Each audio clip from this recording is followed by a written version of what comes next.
கூடி வந்திருக்கிறவங்களை நமது ஆண்டவரும் இரட்சகரும் வருகிறவரும் ஆகிய இறைமைந்த இயேசு கிறிஸ்துவ நாமத்திலே வாழ்த்துகிறேன். இந்த சாயங்கால நேரத்திலே கொஞ்ச நேரம் கர்த்தருடைய வார்த்தையை தியானிக்கும்படியாய் கர்த்தர் நம்மளுக்கு தருகிற சாக்கியத்துக்காக நான் நன்றி செலுத்துகிறேன். நம்மை ஆண்டவர் ஆசீர்வதித்து அனுப்புவார்.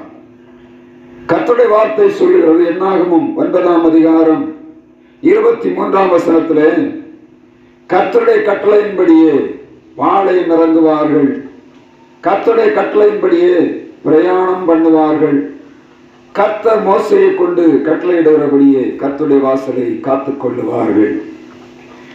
இந்த பகுதியிலே இஸ்ரவேல் ஜனங்கள் ஆண்டவருடைய அழைப்பின் பிரகாரம் எகிப்தை விட்டு கானான் தேசத்துக்கு புறப்பட்டு போகிறார்கள். இப்பொழுது வழியிலே அவர்களை பாதுகாக்கும்படியாய் கர்த்தர் மேக ஸ்தம்பத்திலும் அக்கினி ஸ்தம்பத்திலுமாக நடத்தினதை வேதம் சொல்லுகிறது. ஏன்னா 9ஆம் அதிகாரம் 15ஆம் வசனம் சொல்லுகிறது, வாசஸ்தலம் ஸ்தாபனம் பண்ணப்பட்ட நாளிலே மேகமானது சாட்சியின் கூடாரமாகிய வாசஸ்தலத்தை மூடிற்று. சாயங்காலமான போது வாசஸ்தலத்தின் மேல் அக்கினிமயமான ஒரு தோற்றம் காண உண்டாயிற்று. அது விடியற் காலம் மட்டும் இருந்தது. இப்படி நித்தமும் இருந்தது. பகலிலே மேகமும் இரவிலே அக்கினி ஸ்தம்பமும் அதை மூடிக்கொண்டிருந்தது. ஆண்டவர் தம்முடைய பிள்ளைகளை வனாந்தரத்திலே நடத்தி கொண்டு போகும்போது அவர் மேகத்தின் மூலமாக அவர்களை பாதுகாத்துக் கொண்டிருந்ததை கர்த்தருடைய வார்த்தை சொல்லுகிறது.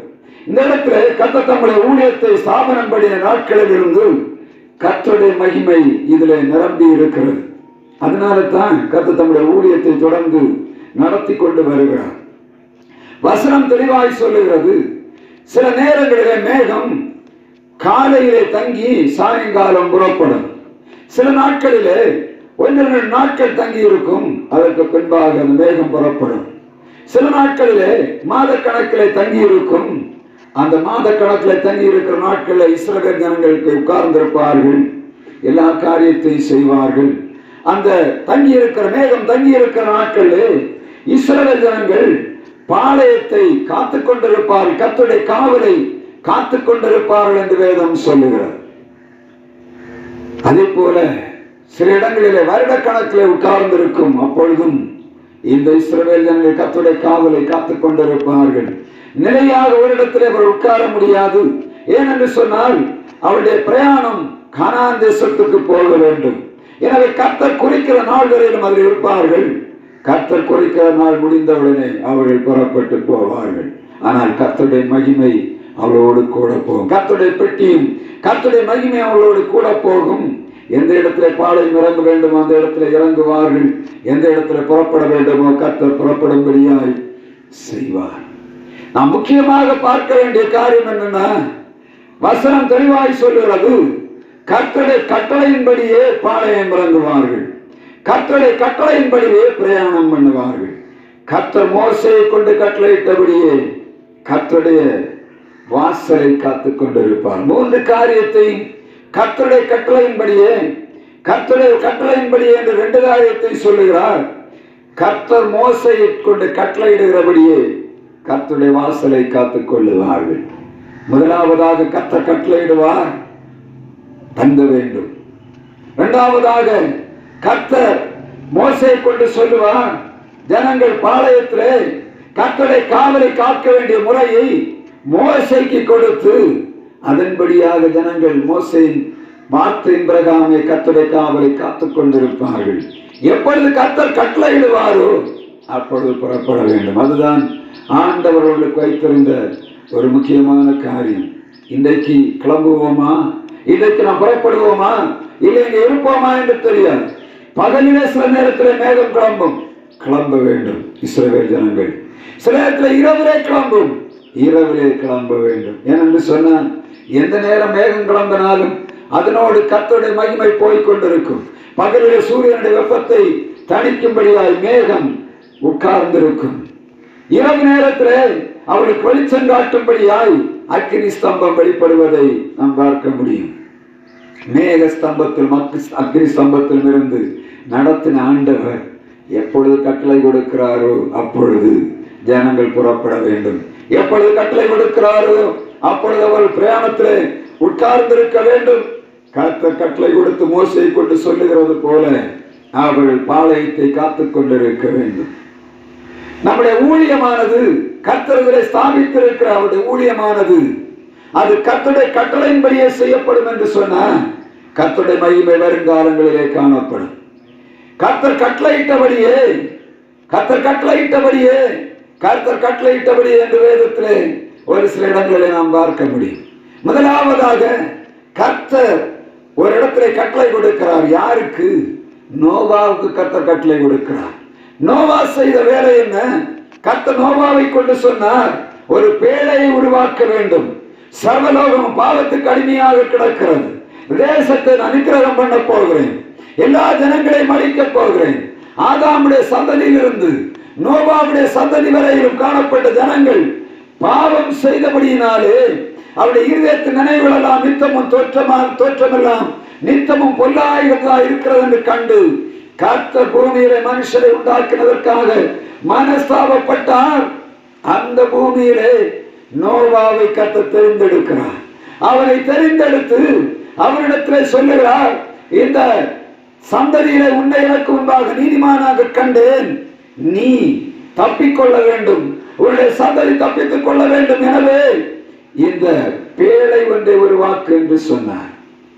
கர்த்தர் கட்டளையிட்டபடியே நோவா செய்தான். அவர் சொன்ன அளவின் பிரகாரம் அவன் பேழையை உருவாக்கினான்.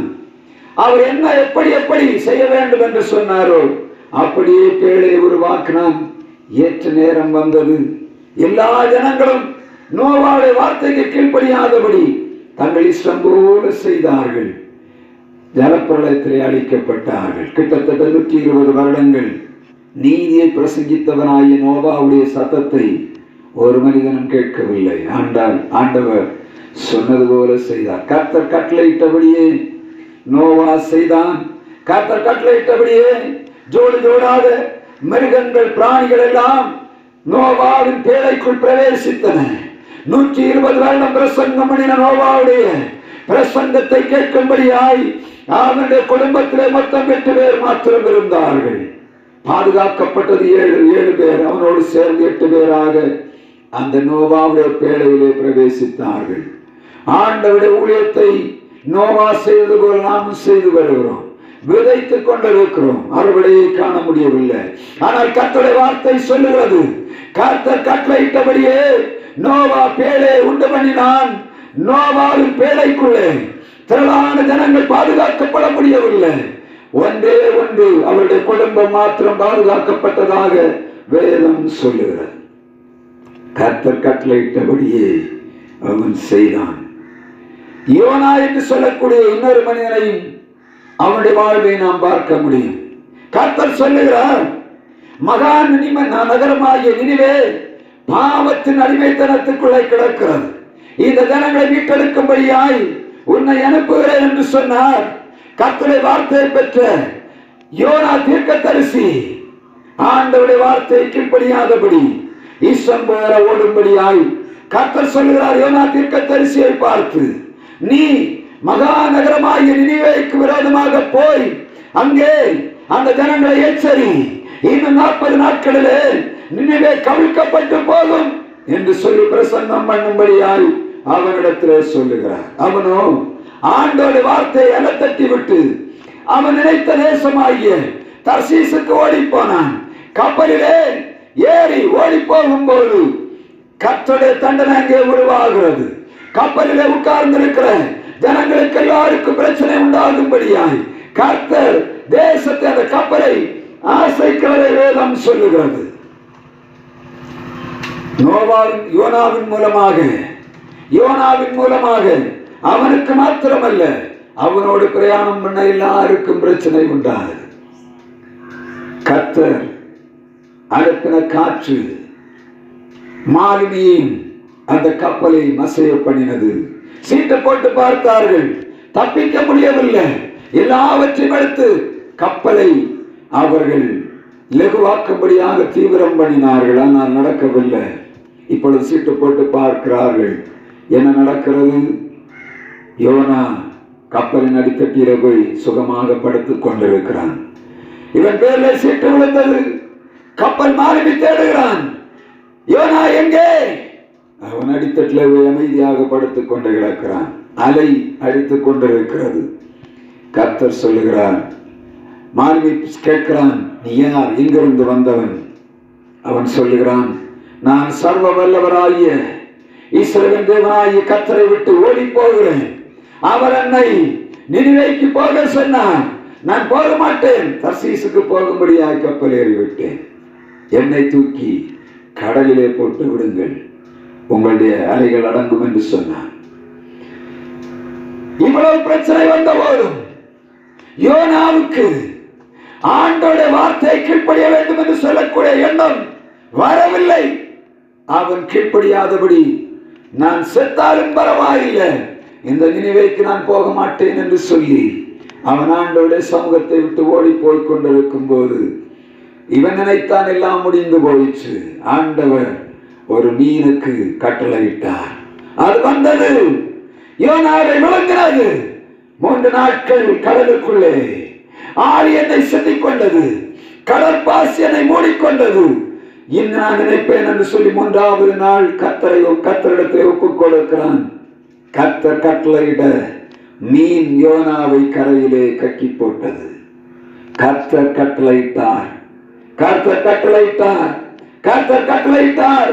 கர்த்தர் கட்டளையிட்டது போல நோவா பேழையை உண்டு பண்ணினான். அவன் குடும்பம் பாதுகாக்கப்பட்டது. கர்த்தர் கட்டளையிட்டது போல மீன் யோனாவை கரையிலே கக்கிவிட்டது.